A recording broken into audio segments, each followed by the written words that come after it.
자, 우리 오늘은 10장 선한 천사들에 대한 이야기를 합니다. 자, 우리 우선 미리 보기 봅시다. 이번에 천사의 교리를 고찰하는 이유는 뭔가? 그래서 이제 로이드 존슨 목사님은 천사 교리가 굉장히 중요하다. 근데 천사 교리를 거의 우린 들어보지 못한다. 이제 그런 것들에 좀 안타까움을 제시해요. 그러니까 사실은 천사 교리를 우리 또 배워야 되는 이유는 성경에도 없는 너무 많은 잡다한 우리의 상상 속의 천사 이야기들이 많기 때문에, 또 어떤 것이 정말 성경적인 천사를 생각할 때 어떤 게 성경적인가, 이런 것들을 좀 우리가 생각해 볼 수가 있어요. 그러니까 사람마다 수호 천사가 있을까? 그런 거는 이제 잘 몰라요. 근데 우리가 좀 한번 예상해 볼 거는, 천사들은 지금도 여기에 있다, 이 정도는 우리가 확신하고 있어야 된다. 자, 그렇다면 천사에 대한 이야기를 좀 해봅시다. 두 번째, 이제 천사에 대한 일반적인 사항들인데, 자, 첫 번째는 이제 천사는 피조된 존재다. 그렇겠죠. 하나님이 그 천사는 언제 창조됐을까? 그 시기가 언제일까요? 천사가 창조된 시기 모르죠. 언제 창조된지 몰라. 근데 중요한 건 아마 천지 창조가 된 이후에, 사람이 생긴 이전에, 그러니까 아마 천지 창조할 때 같이 창조하셨을 거예요. 그러니까 우리가 정확한 시기를 언제인지는 모르나, 적어도 사람이 있기 전에 천사들은 있었던 것 같고, 왜 그러냐면, 아무튼 사람이 있기 전에 천사들이 타락을 해요.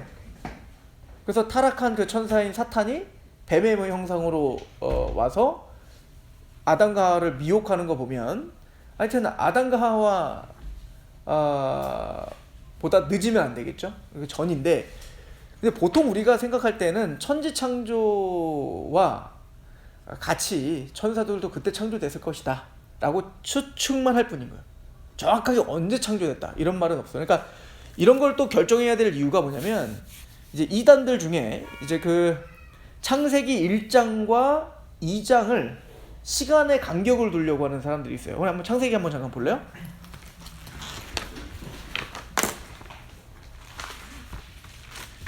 자, 창세기 1장 1절에 보면 이렇게 시작이 되죠. 태초에 하나님이 천지를 창조하시니라. 그런데 2절에 땅이 혼돈하고 공허하며 흑암이 깊음 위에 있고 하나님의 영은 수면 위에 운행했다. 하나님이 천지를 창조했는데 그 땅은 혼돈하고 공허해. 흑암 가운데 있어. 그래서 이거는 첫 번째 창조가 있었고, 그런데 이때 천사들이 타락을 한 거다. 타락을 해서 땅이 혼돈하고 공허하여 흑암의 깊음 위에 있게 된 거다. 이렇게 설명하는 사람들이 있다고요. 근데 이건 성경적이지 않은 거예요. 여기서 말하는 1장 1절은 말 그대로 서론인 거예요. 하나님이 천지를 창조했다라고 하는 걸 선포하고, 이제 2절부터 그 창조를 설명하는 거지, 1절과 2절이 다른 창조를 말하는 게 아니다. 이걸 베레 아카데미나 이런 데서는 제가 아까 말한 대로 이야기하는 이단들이 있어요. 자, 아무튼 그래서 우리가 천사들이 창조된 시기, 또 천사 중에 이제 몇이 이제 타락을 한 게 이제 사탄이잖아요. 그 타락한 천사들이 과연 언제 또 타락했냐, 이 시기는 우리가 알 수 없다.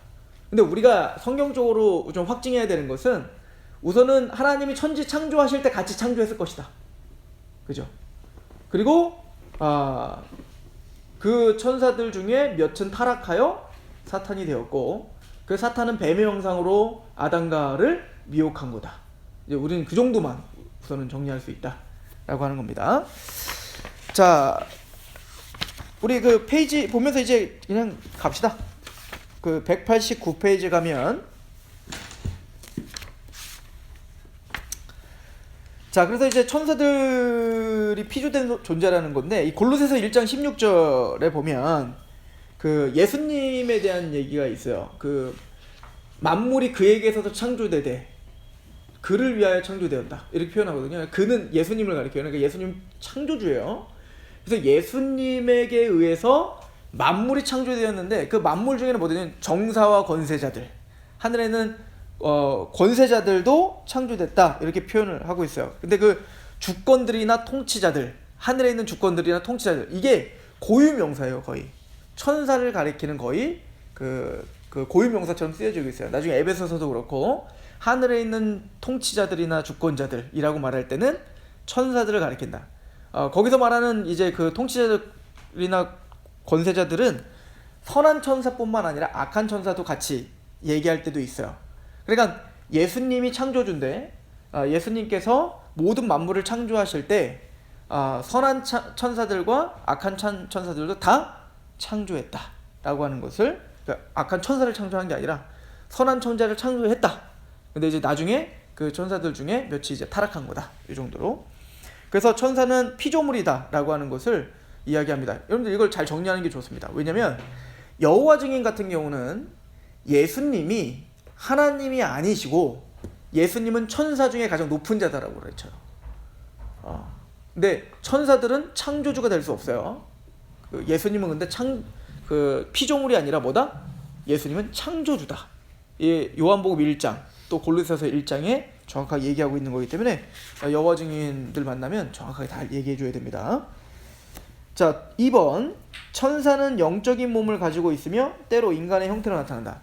자, 이 부분은 좀 논란의 여지가 좀 있을 수 있어요. 자, 천사가 육체가 있을까 없을까? 답은 모른답니다. 그게 맞아요. 근데 이제 로이드 존스 목사님은 그 영적인 존재이기 때문에 눈에 안 보인다. 안 보이지 뭐 우리 안 보이잖아 지금. 그죠? 근데 이제 그 로이드 존스 목사님은 그냥 육체가 있다라고 말할 때도 육체는 우리처럼 이런 육체를 말하는 게 아니라 여기서 말하죠. 영적 육체다. 근데 사실은 이제 그렇게 따지면 뭐 어떤 거는 뭐 영적 육체라고 하기 그냥 영적 존재라고 말하는 게 더 좋고, 만약에 이제 이걸 왜 영적인 어떤 육체라고 말하면 좀 문제가 되냐면 나중에 우리가 예수님의 재림 때 우리가 덧입을 몸이 실제적인 육체인데 지금 이런 육체가 아니라고요. 더 영광스럽고 영원한 육체가 덧입혀질 거라고요. 그러니까 그거랑 또 혼돈될 수가 있다고요. 그래서 제 생각에는 천사들은 우선 영적 존재입니다 라고 그냥 정리하는 게 좋겠고, 또 두 번째는 자, 그리고 구약에 보면 가끔 천사가 사람의 모습으로 올 때가 있어요. 자, 예를 들어서 아브라함에게 세 천사가 왔다가 또 두 천사가 롯에게 가서 롯도 이제 그 천사를 만났잖아요. 근데 이걸 나중에 신약에 보면 부지 중에 천사를 영접하였다 이렇게 표현하거든요. 그러니까 천사인지 모르고 사람인 줄 알고 그냥 나그네를 대접했는데 알고 봤더니 그게 천사였다. 그래서 성경에는 분명히 사람의 모습으로 천사들이 나타난 경우가 있다. 이거는 성경에 나와 있는 거잖아요. 그럼 오늘날도 그러면은 승현이가 알고 봤던 천사 이런 경우들이 있을까요? 뭐 있을 수 있다고 말한다면 뭐 어쩔 수 없는데 저는 없다고 봅니다. 왜냐면 그때는 말 그대로 성경의 계시가 완성되지 않았을 때였기 때문에 여러 부분과 여러 모양으로 말씀하셔야 됐기 때문에 특별하게 나타난 거지, 오늘 성경에 그렇게 있다고 하여 오늘날도 그렇게 나타날 거라고 기대를 하는 건 좀 무리라고 생각을 합니다. 이해가 되시죠? 그러나 성경에도 사람의 모습으로 천사들이 왔던 경우는 있습니다. 그러나 그건 특별한 경우인 거예요. 게다가 그거는 하나님의 어떤 특별한 계시를 주시기 위한 하나의 방편이었던 거지, 그게 보편적인 방법은 아니었다는 걸 좀 정리하고 하는 게 좋다라고 하는 거예요. 자, 이해 가시죠? 자, 넘어갑시다. 자, 190페이지에 가면 자, 천사들에게는 성별이 있는가? 이런 것도 좀 궁금하죠? 천사들은 여자와 남자 있는가? 자, 결론은 없어요. 왜 그거를 확증할 수 있냐면 마태복음 여기도 써 있어요. 마태복음 22장에 보면 예수님이 이제 그 유대 지도자들이 와서 그 예수님을 좀 곤혹스럽게 하려고 만약에 이 사람이 있는데 뭐 결혼을 몇 번 했습니다. 그럼 이 사람 남편은 나중에 누굽니까? 이렇게 하는 거예요. 그때 이제 예수님께서 뭐라고 하냐면 천국에서는 누가 남편입니까? 만약 남편이 막 5명, 6명 있었는데 천국에 가면 누가 진짜 남편입니까? 이렇게 물어본 거죠. 근데 예수님이 뭐라고 하냐면 너희가 정말 부활에 대해서 정말 모르는구나 라고 말씀하시죠. 천국에 가면 결혼하고 이런 게 없다. 우리는 천사와 같이 된다. 이렇게 표현하거든요. 이 얘기는 뭐냐면 천사들은 결혼하거나 어떤 그 성별이 있거나 이렇지 않다라고 지금 정리를 한 거예요. 이해하시죠? 그런데 이제 천사를 칭할 때 남성형으로 썼어요. 남성형으로 썼거든요. 그렇다고 하여 천사들은 다 남자다, 이런 거는 아닌 걸 거예요. 그러나 우리가 생각해 보면 이제 그 보통 천사면 여자죠. 이렇게 동그란 거 이렇게 달고 와서 여자 이렇게 날개 달고 와서 그런 거는 우리 상상 속이지 성경은 아닌 거예요. 그죠? 근데 대부분 천사들은 남자처럼 와요. 그죠? 거의 다 남자처럼 왔어요. 아브라함에게도 왔던 천사들, 롯에게도 왔던 천사들, 그러나 그렇다고 해서 남자다, 이건 아닐 거예요. 왜냐면 남자 여자 이런 게 아니니까. 예를 들어서 성경에는 하나님을 남성형으로 써있어요. 중성으로 안 써있고 남성형으로 써있다고. 그렇다고 해서 하나님 남자예요? 그런 건 아니잖아요. 하나님은 그걸 초월하시는 분이고, 그러니까 남자 여자 이런 성별로다가 할 수는 없다. 그러니까 천사들도 마찬가지예요. 천사들도 어떤 성별이 있지는 않다, 이렇게 정리하는 게 좋습니다. 여기에는 질문 없죠? 자, 넘어가서 자 이제 191페이지에 보면 천사들의 지위인데, 천사들은 사람보다 우월하다라고 표현되어 있어요. 물론 사람보다 천사들이 능력이 많은 건 사실입니다. 그렇겠죠? 사람보다 훨씬 더 지혜로울 거고 훨씬 더 능력이 많을 테고요. 더 거룩할 테고. 그런 의미로는 우월한 건 사실이나 근본적으로 천사가 우리보다 우월하지는 않을 거라고 보는 게 맞아요. 왜냐면 애초에 나중에도 나오지만 천사는 섬기는 영이에요. 부리는 영이라 이렇게 표현하는데, 구원받은 성도들, 물론 1차적으로 천사가 존재하는 이유는 하나님을 찬양하기 위해서요. 그러나 그 천사들의 기능 중에 하나는 뭐냐면 구원받은 하나님의 백성들을 또 섬기는 일도 있습니다. 여러 가지로. 그래서 이제 우리가 천사보다 조금 못하게 하시고 라고 해석된 게, 사실은 이제 구약 성경에 있어서는 그 천사라고 하는 단어가 엘로힘이에요. 엘로힘이라는 단어가 천사로도 가끔은 해석이 되고 하나님으로도 해석이 되는데, 그럼 그 엘로힘을 어떻게 해석할 것인가 라고 이야기할 때, 어떤 신학자는 이 엘로힘은 하나님, 여호와가 하나님 맞다. 그러니까 사람을 지으시되 하나님보다 조금 못하게 하시고, 그러니까 어떻게 보면 하나님 다음으로 가장 우월한 존재로 우리를 만들었다라고 이제 해석을 하는 신학자가 있고, 또 로즈리언스 목사님 말한 것처럼 그걸 천사로 그냥 해석을 해서 우리는 천사보다 조금 못한 존재로 만들었다라고 해석하는 견해가 있는데, 제가 선택하는 것은 하나님이 천사와는 또 다른 피조물과는 다르게 우리를 하나님의 형상대로 지었다고요. 사실 하나님의 형상대로 지은 것은 우리 인간밖에 없거든요. 그런 의미로 인간의 어떤 우월성이랄지 어떤 피조물보다도 감히 하나님과는 비교될 수 없지만 그래도 하나님의 형상대로 지음받았다는 것으로 우리가 성경을 본다면, 천사들은 사실은 1차적으로는 자, 그래서 이거는 사실 그렇다고 해서 천사보다 우리가 우월하거나 또 천사가 우리보다 우월하다 이런 것이 이렇게 말한다고 해서 잘못된 거, 이렇게 말한다고 잘못된 건 아니고, 이렇게 저렇게도 볼 수 있기 때문에. 그러나 제 관점에서는 하나님의 형상대로 지음받은 하나님의 백성들이, 물론 타락한 인간들은 이제 말이 달라지는 거예요. 근본적으로는 하나님은 천사들보다 하나님의 형상대로 지음받은 우리를 더 우월한 존재로 만든 게 맞다. 근데 타락했기 때문에 그 모든 하나님의 영광이 이르지 못하더니, 모든 사람은 죄를 범해서 하나님의 영광이 이르지 못하더니, 천사고 자시고 우리는 완전히 만물보다 힘이 부패한 존재가 됐기 때문에 우리의 모든 지위가 다 박탈당했다, 이렇게 보는 게 맞고, 나중에 우리가 다시 구원받아 예수님의 재림할 때는 우리가 모든 피조를 다시 다스리는 존재가 된단 말입니다.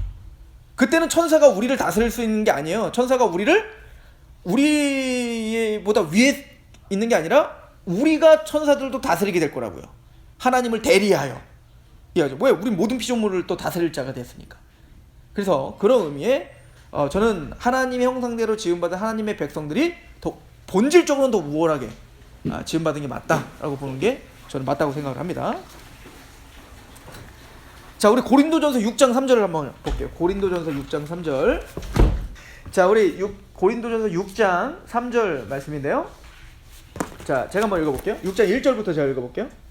너희 중에 누가 다른 이와 더불어 다툼이 있는데 구태여 불의한 자들 앞에서 고발하고 성도 앞에서 하지 아니하느냐? 성도가 세상을 판단할 것을 너희가 알지 못하느냐? 세상도 너희에게 판단을 받겠거든 지극히 작은 일을 판단하기를 감당하지 못하느냐. 그러니까 하나님의 백성들이요, 예수님의 재림 때 심판주는 하나님이세요. 예수님이라고요. 근데 하나님의 성도들도 판단하는 자리에 서겠다는 거예요. 이해가세요? 성경은 그렇게 얘기하고 있어요. 더 볼까요? 3절 같이 읽어봅시다. 시작. 우리가 천사를 판단할 것을 너희가 알지 못하느냐? 그러하거나 하물며 세상이냐. 천사들도 누가 판단해요? 하나님의 성도들이 판단합니다. 그래서 저는 본질적으로는 하나님의 백성들이 더 우월하게 하나님의 형상대로 지음받은 우리가 더 우월한 존재다. 다시 말씀드리지만 죄로 타락했기 때문에 모든 그런 영광이 다 박탈당한 거야. 그러나 구원받아 하나님의 백성들은 그 모든 영광들을 다시 회복했다라고 보는 게 맞습니다. 그리고 예수님의 재림 때 그 회복된 영광은 완성될 겁니다. 그죠? 그때는 우리도 주님과 함께 같이 판단하는 자리에 설 것이며, 그리고 천사들도 심판하는 자리에 섭니다. 이게 성경이 가르쳐주는 바예요. 뭐 우리가 또 이제 이따가 또 질문 같은 게 나올 수도 있겠지만, 자, 다시 6번째. 자, 천사의 이름과 칭호인데요. 자, 그 191페이지 밑에서 그 5번째 줄에 보면 바울이 에베소서 6장 12절에서 혈과 육으로 상대하는 것이 아니요 통치자들과 권세자들과 이 어두움의 세상 주관자들과 하늘에 있는 악의 영들에 대한 싸움을 말할 때 그는 악한 천사들을 언급하고 있는 것입니다. 천사들에 대한 사용하는 또 다른 용어는 거룩한 천사들. 그러니까 용어에는 하늘에 있는 그 통치자들, 권세자들, 어둠의 세상 주관자들, 이런 뭔가 힘과 권세가 있다는 거죠. 그래서 예를 들어서 왜 예수님이 사탄을 내쫓는 장면이 있는데, 귀신 내쫓을 때 너 이름은 뭐냐? 라고 물어보니까 나는 군대라, 이렇게 표현하잖아요. 그러니까 이 악한 영들도, 이 사단들도 조직이 있고, 그리고 군대라고 하는 게 뭐죠? 굉장히 강한 어떤 그 조직을 갖고 힘있게 같이 한 구령에 같이 발맞춰서 뭔가 전투를 벌이고 있는 어떤 딱 그 훈련 잘 받은 그런 어떤 조직과 같이 그 힘이 있는 거예요. 권세가 있고 능력이 있다고요. 그죠? 그러니까 천사들도 마찬가지예요. 천사들도 이따 또 나오겠지만 계급이 다 있고, 그 천사들 중에 짱이 있고, 미가엘이죠. 천사장. 그 천사장의 호령에 맞춰서 같이 막 전투를 벌이는 그런 어떤 모습으로 천사들을 가리키고 있기 때문에 그 천사들의 능력과 그 힘은 우리 인간보다 훨씬 더 월등하다, 이런 의미로 하늘에 있는 통치자들, 권세자들, 그런 힘이 있는 존재로 이야기를 합니다. 또 여기 보면 이제 천사들을 누가복음 9장 26절에 보면 거룩한 천사라고 말하는데, 죄가 없으니까 타락한 천사 말고 천사들은 죄가 없겠죠. 그죠? 그래서 우리가 이런 것들을 이해할 때 성경이 좀 더 이해되는데, 이사야서 같은 경우에 천사에게는 날개가 6개라고 이제 얘기를 해요. 거기 이사야서에 보면 날개가 6개인데 이제 그 날개로다가 이제 4개로다 막 날개짓을 하면서 마지막 한 날개는 뭐냐면 눈을 가리더라. 왜? 거룩한 하나님을 차마 볼 수가 없는 거예요. 자, 이건 우리에게 굉장히 많은 걸 시사합니다. 죄가 없고 거룩한 천사들도 감히 누구를 못 봐요? 하나님의 영광스러움을 볼 수 없는 거예요. 그래서 우리 같은 죄인이 하나님을 본다는 건 죽음입니다. 그죠? 그러니까 하나님의 그 영광스러움과 거룩함이 얼마나 큰 것인지를 우리는 그런 것들을 통해서 알 수가 있어요. 그런데 그런 하나님이 만물보다 심히 부패한 나를 위해서 십자가에 자기 아들을 죽인 거라고요. 그러니까 우리는 이런 그 거룩한 천사들이 눈을 가릴 정도로 하나님의 영광스러움이 있다, 이런 거룩함을 알 때 우리가 받은 구원이 얼마나 큰 기적인지를 알게 되는 겁니다. 또 우리가 받은 구원이 얼마나 놀라운 은혜며 사랑이라는 걸 우리는 알 수가 있는 거죠. 근데 천사는 거룩하다. 근데 그 거룩한 천사도 하나님을 볼 수 없다예요. 이해가 되시죠? 그게 우리는 이런 것들을 통해서 좀 볼 수가 있습니다. 또 하나는 그 칭호 중에 하나가 그 천사는 섬기는 영이라라고 하는 구절이 있어요. 이건 좀 성경 좀 찾아볼까요? 우리 히브리서 1장 보세요. 자, 히브리서 우리 1장.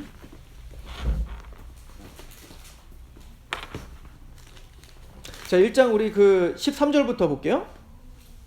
어느 때 천사 중 누구에게 내가 내 원수로 내 발등상이 되게 하기까지 너는 내 우편에 앉아 있으라 하셨느냐. 이건 뭐냐면 천사들보다 예수님이 훨씬 더 월등하신 분이다. 이걸 지금 선언하고 계시는 거예요. 천사들과는 좋게 비교할 수 없는 분이다. 이걸 왜 얘기했냐면 유대인들은 천사들을 굉장히 신성시했거든요. 그런데 너희들이 신성시하는 천사들과 비견할 수 없는 분이다. 예수님은 지금 그걸 설명하고 있는 중인 거예요. 그리고 14절에 뭐라고 하냐면 같이 한번 읽어볼까요? 시작. 모든 천사들은 섬기는 영으로서 구원받을 상속자들을 위하여 섬기라고 보내심이 아니냐. 천사들이 어떤 거 하는 역할이라고? 구원받은 상속자들 누구예요? 우리죠. 천사의 존재는 구원받은 우리를 섬기라고 보내진 거예요. 이해가죠? 그래서 섬기는 영 이렇게 표현한다. 그러니까 천사들은 누구를 섬겨요?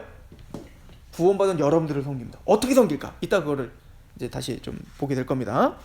그러니까 천사들은 지금 우리의 어떤 영적인 어떤 그 구원과 또 이 땅에서 여러분들이 당하고 있는 고난, 고통 중에서도 하나님은 여러분들을 섬기라고 천사들을 보냈습니다. 지금 여러분들 주위에 천사가 있는 거예요. 그렇죠? 자, 그리고 이제 천사들의 이름 중에 하나는 그룹이라는 게 있고 수랍이라는 게 있는데 사실 이게 진짜 뭔 용어인지를 우리가 정확하게 알 수는 없어요. 그냥 이 그룹과 수랍이라고 하는 용어가 나오면 천사구나라고 생각하면 되는 거예요. 이 그룹은 여러분들 어디서 제일 처음 나오냐면 그 창세기에 보면 아담이 이제 타락했을 때 그 생명나무를 이제 그 경계 근무를 딱 쓰죠. 이게 이제 그룹들이 이제 불칼을 들고 못 들어오게 하고 있다라고 하는 거예요. 자, 근데 이 로이드 존 목사님은 이제 그거를 통해서 우리 죄인들은 영원한 생명을 얻지 못한다. 우리가 접근할 수도 없다. 인 거에 대해 굉장히 좋은 상징적인 표현이기도 하지만 또 반대로 보면 다시 그것을 회복하게 될 그 은혜를 우리가 죄 때문에 그거를 불칼을 들고 절대 타협할 수 없이 우리를 내치실 수밖에 없는 그 생명나무를 나중에 그 어린 양의 십자가의 피로 그죠?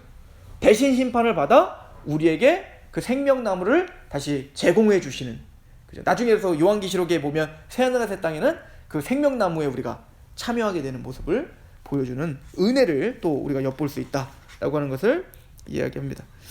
자, 넘어가서 우리 7번 갑시다. 천사들의 조직 그리고 천사들의 수는 몇 마리나 될까 뭐 이런 거. 이 중세시대 때 이런 거 갖고 싸웠다니까요. 그리고 이제 중세시대 때는 얼마나 사변적이었냐면 바늘에 천사가 몇 마리 앉을까 이거 갖고 피 터지게 싸우는 거예요. 전쟁도 나고 막.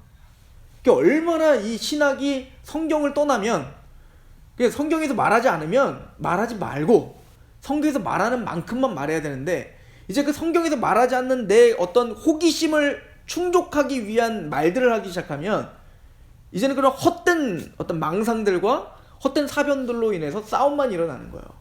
그죠? 자, 성경에서 천사의 수는 몇 명일까요? 몰라요. 많아. 천천히요 만만이라. 그죠? 그리고 이제 예수님이 이제 그 십자가에 달리시기 전에 이제 빌라도가 그러잖아요. 네가 왕이냐? 내가 왕이다. 그래? 그러나 내가 속한 나라는 이 나라가 아니다. 내가 만약에 정말 이 나라에 속해 있다면 천사 12영이 와가지고 그냥 초토화시키지. 그러나 나는 이 나라. 이 12영이라고 하는 건 뭐냐면 그 군사 용어예요. 그러니까 그 진영, 그러니까 영이라는 것은 그러니까 군대의 어떤 그 뭐라 그럴까요? 군단을 뜻하는 거예요. 12군단. 그러니까 어마어마한 숫자의 어떤 그 천사들의 군사력을 지금 갖고 있다. 이거를 실제적으로 이걸 믿고 있는 것이 우리 성도들에게 굉장히 큰 힘이 됩니다. 예를 들어서 엘리사가 그랬죠. 엘리사가 그 아랍 군대가 엘리사 한 명 잡으려고, 왜냐면 이제 그 아랍과 자꾸 이제 북이스라엘이 이제 전투를 벌이는데 자꾸 지는 거야. 아랍이 질 이유가 없거든요. 근데 알고 보니까 저 선지자 엘리사가 있는데 저놈이 하나님께 기도해가지고 다 자꾸 그 작전을 다 알아채는 거죠. 그러니까 다 피하고 승리하고 그러니까 엘리사 죽이자. 그러니까 엘리사를 죽이려고 걔네들이 그 어마어마한 군대를 성을 다 포위하죠. 그때 그 성 안에 이제 엘리사와 그 청년 한 명, 두 명이 이제 같이 있었잖아요. 그러니까 이 청년이 얼마나 겁나. 선생님이 너무 겁납니다. 지금 보세요. 저 군인들이 쫙 깔려갖고 우리 죽었습니다. 그때 이제 엘리사가 뭐라고 합니까? 하나님께 기도하죠. 하나님, 이 사람의 눈을 열어주세요. 그래서 정말 눈을 딱 열었더니 그 아람 군대 너머에 하나님의 군대, 그죠? 천사들이 진을 치고 있는 걸 보여준 거죠. 그죠? 그걸 보고 담대함을 얻는 거예요. 우리도 마찬가지입니다. 어떤 고난과 고통이 왔을 때 사실은 하나님의 백성들을 섬기는 영인 천사들은 우리가 당하고 있는 어떤 육체적인 공격이 오고 어떤 어려운 상황이 있을 때 그 너머에는 하나님이 천군 천사를 통해 우리를 보호하고 있다. 이것에 대한 확신이 우리가 어떤 일을 하거나 또 우리가 주의 일을 할 고난을 당할 때 그것이 우리에게 큰 힘이 될 거예요. 근데 이게 사실임을 성경 가르쳐주고 있는 겁니다. 그래서 천사의 조직은 또 그 천사들은 그럼 조직이 있나? 아까도 말했지만 있습니다. 계급이 있어요.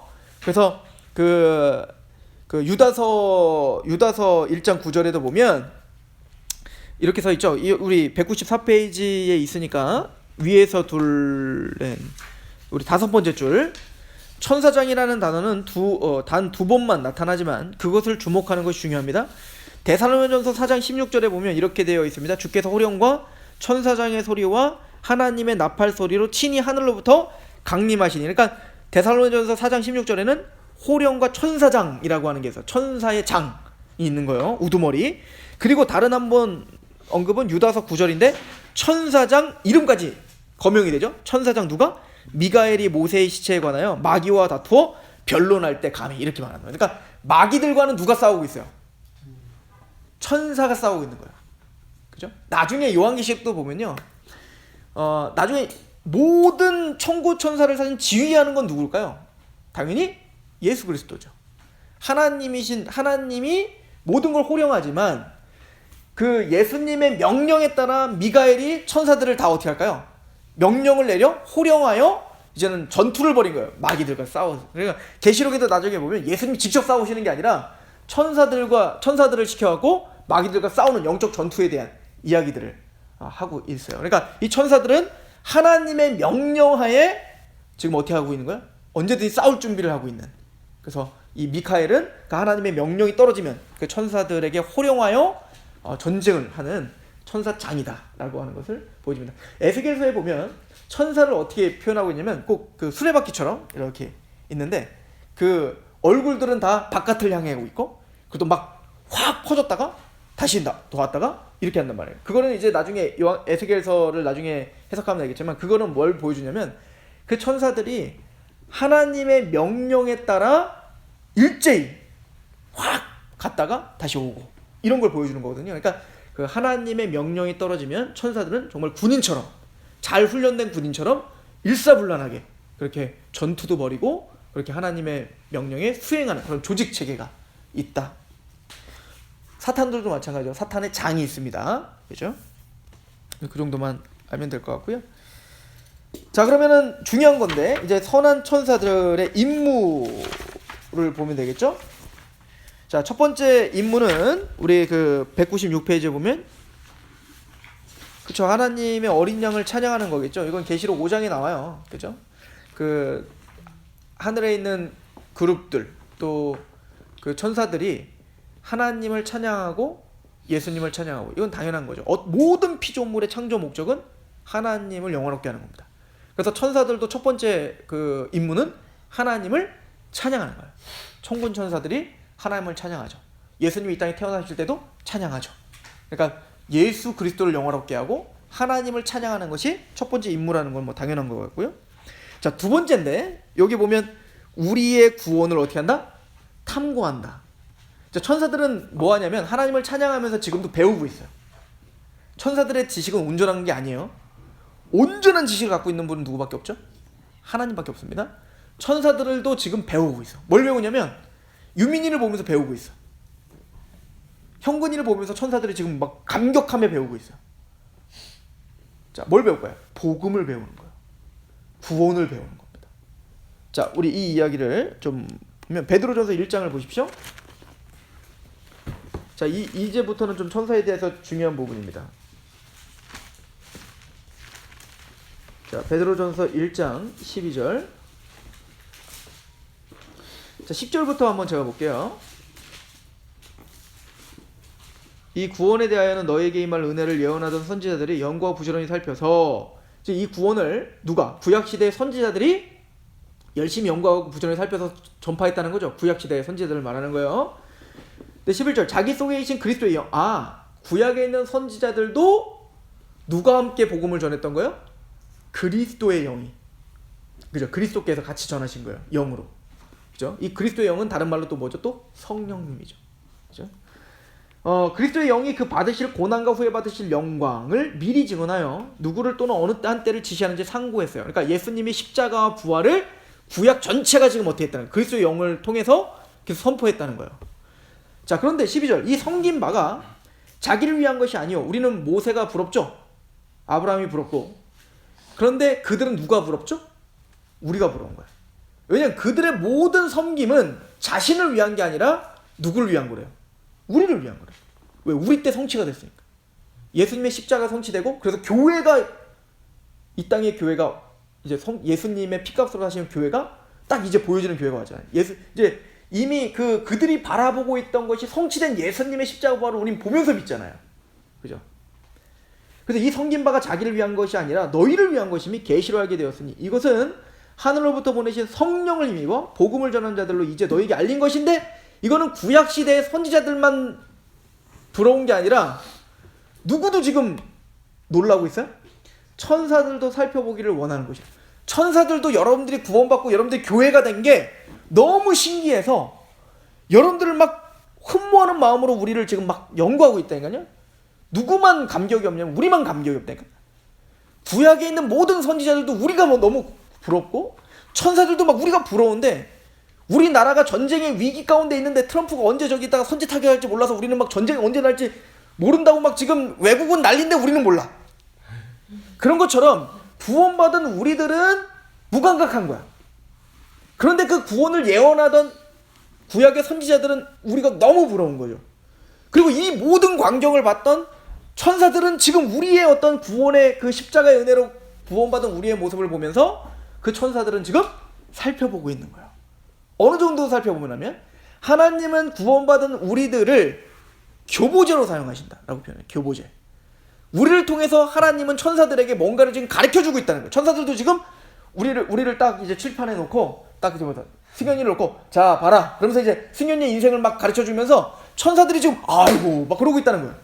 기가 막히네요. 막 그러면서 막 와 진짜 놀랍습니다 막 그러고 있다는 거예요. 그럼 뭘 배우고 있을까? 우리를 통해서 도대체. 자, 에베소서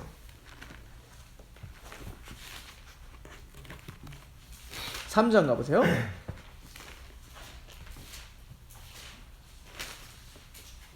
자, 에베소서 3장 9절. 영원부터 만물을 창조하신 하나님 속에 감추어졌던 뭐? 비밀의 경륜. 그러니까 복음은 비밀인 거예요. 만세전부터 감춰졌던 거예요. 아무도 몰랐다고요. 그걸 파편적으로 그 선지자들은 온전한 복음은 몰랐지만 파편적으로 선포했을 뿐인 거야. 모세도 온전한 예수님이 십자가 부활 이걸 어떻게 알았겠냐고.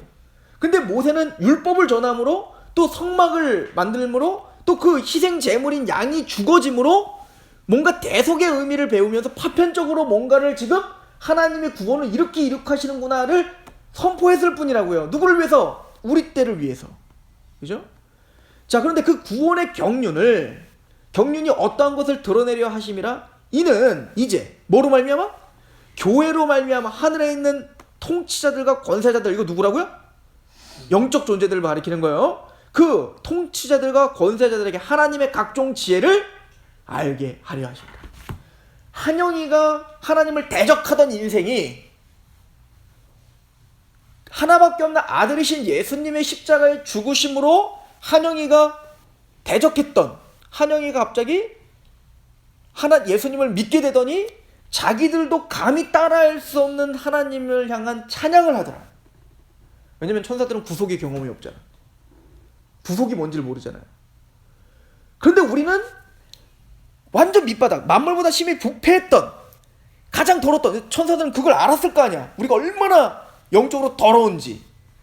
그런 더러운 우리를 예수님의 십자가의 보혈로 우리 그들이 상상할 수 없는 의로, 그들도 감히, 거룩한 천사들도 감히 쳐다볼 수 없는 하나님의 그 거룩한 의를, 예수님이 이루는 그 거룩한 의를 우리에게 덮어 씌워주셨다고요. 그리고는 천사들이 감히 따라할 수 없는 그 구속의 찬양을 우리는 해요. 이걸 계시록이 뭐라고 하면 14장에 새 노래, 이 땅에서 속량함을 받은 자 외에는 부를 자가 없느니라. 이 새 노래를 한다고요. 천사들은 그게 너무 충격적인 거예요. 이걸 통해서 하나님의 그 지혜를 배우는 거예요. 와, 이걸 위해 몇천 년을 주님은 기다리셨던 거구나. 이걸 위해서 주님은 그렇게 이 사람을 설득한 거고, 이걸 위해서 하나밖에 없었던 그 하나님이신, 우리를 창조하신 예수님이 십자가에 죽었던 거구나. 이런 구속사를 보면서 천사들은 좀 놀랍게 여기고 있는 거예요. 그리고 천사들은 우리를 통해 그 하나님의 비밀을 지금 배우고 있다. 천사들은 지금도 학생이에요. 우리를 통해서 배우는 게 임무입니다. 그리고 그걸 배우면서 천사들은 뭘까요? 우리는 구속을 경험함으로 직접 우리의 이야기로 찬양하지만 그들은 우리의 구속의 이야기를 통해 그 하나님을 찬양하는 겁니다. 하나님 너무 놀랍습니다. 하나님 정말 기가 막히군요. 그죠? 그래서 천사들의 직업은 찬양이고 배우며 계속 찬양하는 거예요. 그죠? 지금 성경이 말하고 있는 것이 바로 그것입니다. 천사의 임무는 찬양하는 것이며 배우는 것입니다. 또 하나는 우리 197페이지에 보면 성도들 가운데 임한다 라고 이야기합니다. 자, 우리 밑에서 둘, 넷, 여섯, 여덟 번째 줄 끝부분, 하나님의 천사들이 그 자리에 임한다고 가르치며 여자들은 공기도에 참여할 때 천사들의 임재로 인해 머리에 못을 써야 됩니다. 두렵고도 놀라운 일이 아닐 수 없습니다. 이 사실을 기억합니다. 그러니까 여기 보면 공예배 때 천사들이 함께 있다라고 이제 성경에 써 있다는 거죠. 그러니까 우리가 예배를 드릴 때에 우리가 찬양하고 우리가 경배할 때 천사들도 함께 그곳에 같이 있고 같이 찬양하고 있고 같이 하는 경배하고 있고 우리를 돕고 있고 그렇게 우리는 여겨야 된다는 것입니다. 자, 또 그 하나님의 뜻을 이루는 도구가 됩니다. 그렇죠? 하나님의 명령에 따라서 천사들이 이제 하나님의 도구가 되어서 우리는 눈으로 볼 수 없지만 천사들은 전투도 벌이고, 그죠? 영적 전투를 벌이고 있고, 또 우리 안에 어떤 그 죄와 싸워 이길 수 있도록 우리를 계속 돕고 그런 역할들을 하는 겁니다. 그러니까 그 이제 만화에서 보면 이제 이쪽에서 이제 검은 천사가 사탄이 막 해 안돼 뭐 그러는 것처럼 천사들은 계속 우리에게 뭔가 하나님의 뜻이 이루어질 수 있도록 도움을 주고 있고 계속 우리를 섬기고 있다. 이것이 성경이 가르쳐준 바예요. 그래서 여기 보면 이제 이번에 성도를 섬기는 것이 가장 큰 임무입니다. 그래서 히브리서에도 보면 섬기는 영이라. 그래서 구원받은 성도들, 상속자들을 섬기는 영으로 하나님을 주셨다는 거예요.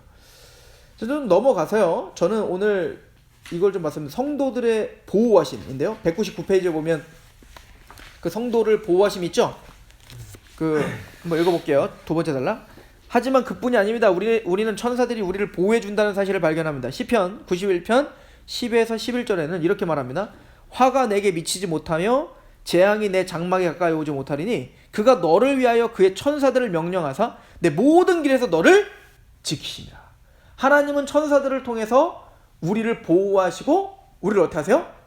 우리가 가는 길에 함께 지금 동행하고 계시다. 그러니까 산길에 혼자 걸어간다고 무서워할 필요 없죠? 귀신이 올까봐 천사가 같이 있으니까. 그죠? 정말 의식하면서 사세요. 마태복음 18장 하나 보시겠어요? 저는 이 말씀이 너무 좋은데 마태복음 18장입니다. 천사는 이걸로 끝으로 이제 마칠 건데요.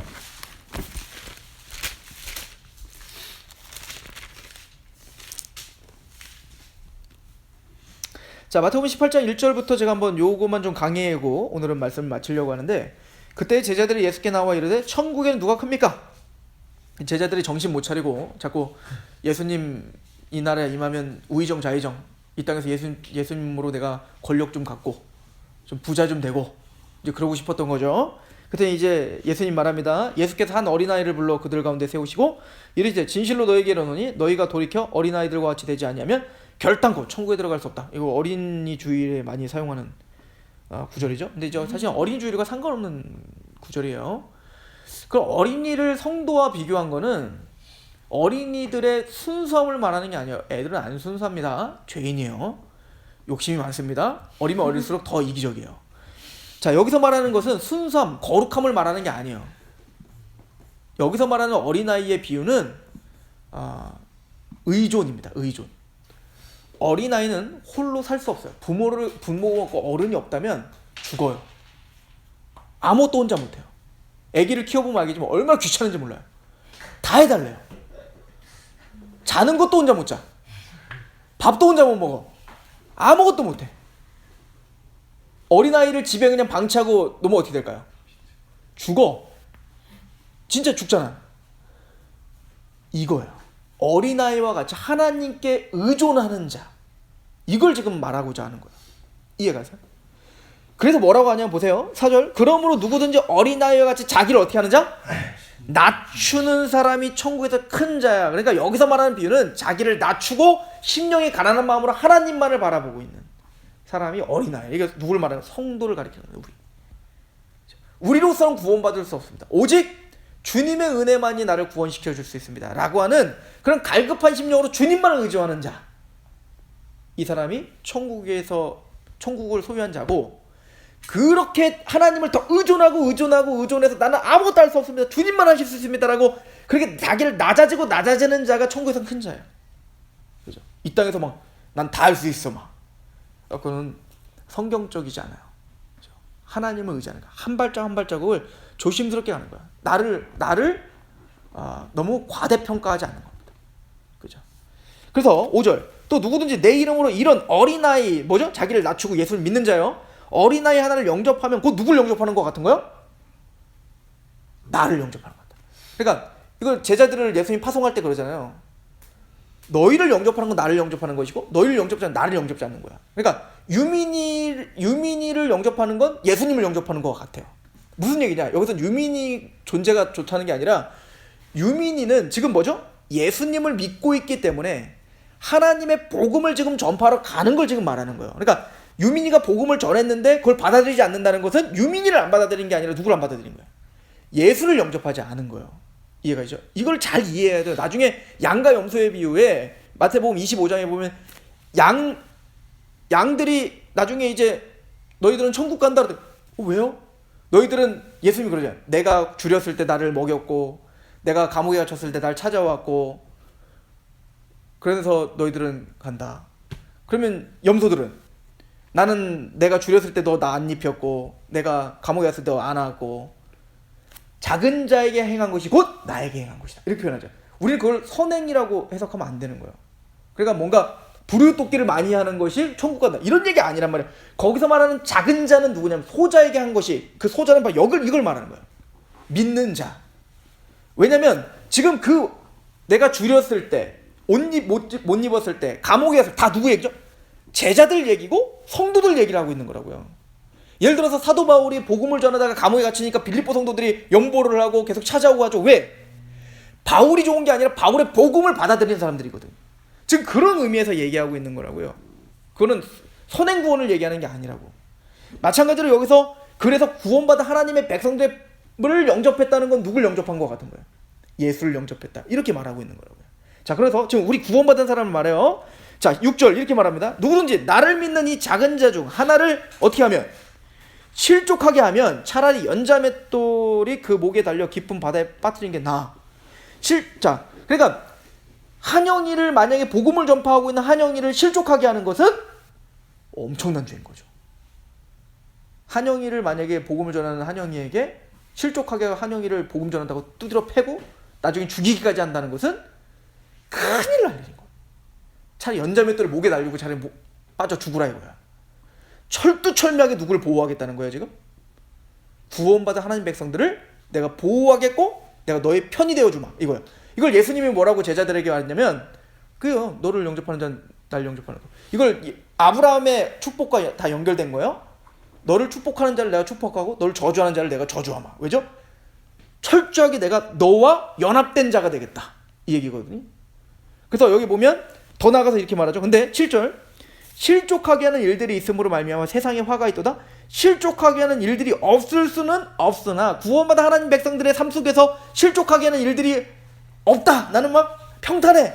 나는 막 잘돼. 이런 건 없는 거예요. 예수님이 뭐라고 하죠? 실족하게 하는 일들이 없을 수는 없어요. 실족하는 일들이 많이 있다는 거예요. 실족하게 하는 사람들이 있다니까요. 복음을 믿는 것 때문에 여러분들 공격할 사람들이 반드시 있다니까요. 그런데 실족하게 하는 그 사람에 뭐가 있어요? 화가 있다. 어떤 화? 만일 내 손이나 내 발이 너를 범죄하거든 찍어 내버리라. 장애인이나 다리 저는 자로 영생에 들어가는 것이 두 손과 두 발을 가지고 영원한 불에 던져지는 것보다 나으니라. 만일 내 눈이 너를 범죄하게 하거든 빼버린 한 눈으로 영생에 들어가는 것이 두 눈을 가지고 지옥불에 던져지는 않느니라. 너의 손으로 만약에 나의 소자 한 명을 실족하게 한다면 손 잘라버리고 차라리 그냥 회개하는 게 낫다. 그러니까 가만두지 않겠다는 거예요. 여러분들 스데반이 돌 맞아 죽었어요. 돌 맞아 죽었는데 스데반이 돌을 딱 맞자마자 막 아파 피가 쫙 나면서 기분이 좋아지면서 쟤네들이 막 사랑스러워졌을까요? 원수를 사랑하는데 스데반이 그렇게 기도하죠. 하나님, 쟤들이 무슨 죄를 짓는지 모릅니다. 쟤를 용서해 주세요. 이게 사랑스러워서 그랬겠냐고요. 이 언약이 지금 당하는 고난보다 훨씬 더 명백하게 더 믿어지기 때문에 그런 겁니다. 나는 지금 돌 맞아 죽지만 나를 실족하게 하는 쟤들은 지금 무슨 죄를 짓고 있는지 모릅니다. 내가 돌 맞아 죽지만 나에게 지금 돌을 던지는 게 아니라 주님께 돌을 던지는 겁니다. 하나님을 지금 죽이려고 하는 겁니다. 하나님, 저들이 무슨 죄를 짓는지 알지 못합니다. 저들의 죄를 용서해 주십시오라고 할 수밖에 없었던 거예요. 왜죠? 이 약속을 정말 믿었던 거예요. 스데반은. 거기에 구원받은 자의 원수된 자를 사랑할 수 있는 힘이 있는 거예요. 그죠? 그럼 마약이 아니에요. 복음은. 스데반이 돌 맞았는데 안 아프겠어? 아프지? 아픈데 걔가 사랑스러워 보이겠어요? 짜증나지? 그런데 그것을 이길 수 있는 힘이 있어요. 어딨죠? 이 약속인 겁니다. 하나님은 우리의 편이 되어주시고 실족하게 하는 일은 없을 수는 없으나 실족하게 하는 그가 어떤 죄인지 우리는 명백하게 알기 때문에 그가 불쌍한 겁니다. 그래서 그를 위해 우리는 기도하는 겁니다. 여기까지 이해 가세요? 자, 그리고는 이렇게 말합니다. 이제 이게 본문, 이게 지금 보려고 하는 거예요. 이 천사 얘기 나와요. 10절 삼가 이 작은 자 중에 하나도 업신여기지 말라. 이 작은 자는 누구예요? 소자. 자기를 낮추고 어린아이처럼 예수님을 영접한 자. 이 작은 자 중에 하나도 업신여기지 말라. 너희에게 말하노니 그들의 천사들이 하늘에서 하늘에 계신 내 아버지의 얼굴을 항상 배움느니라. 여러분들 이게 무슨 얘기인 것 같아요? 문맥적으로. 하나님의 백성들 건들지 마라. 꼭 그런 것 같죠? 근데 우리가 당할 때 하나님 안 계신 것 같잖아. 그게 우리의 갈등 아니에요? 하나님 어디 계십니까? 순교를 막 당하는데 하나님은 안 계신 것 같다고요. 그러니까 세상 사람들도 어떻게 하죠? 네가 믿는 하나님이 어디 있느뇨? 이게 시편의 악인들이 우리에게 조롱하는 말이거든요. 네가 믿고 있는 하나님 어디 있느뇨? 라고 하면서 돌 던진다고요. 하나님이 계시면 돌이 날라올 때 돌이 확 비껴가던지, 돌이 날라올 때 짠! 그럼 갑자기 돌이 후두둑 떨어지던지, 그런 어떤 신기함이 있어야 우리도 하나님이 계시구나 이런 거를 좀 확증할 텐데, 맞으면 맞고 두드려 맞고 힘들다고요. 근데 하나님 말하는 겁니다. 실족하게는 일이 있다. 꼭 내가 없는 것 같지. 그러나 너희의 천사들이 항상 나를 배운다. 하나님을 뵌다. 뭐죠? 다 보고되고 있다는 거예요. 하나님은 지금 이걸 다 좌시하지 않고 지금 이걸 뭐 어때요? 보고 계시다는 겁니다. 하나님 이 모든 것들을 지금 다 알고 계시다는 겁니다. 그래서 구원받은 하나님의 백성들에게는 그 흘린 눈물만큼, 이게 다윗이 시편에 뭐라고 고백하냐면 주여 내 눈물을 병에 담아주소서라고 말한다고. 다 담고 있어요. 천사들이 눈물 다 담아가지고 병에 지금 쏟고 있다고 그렇게. 이해 가세요?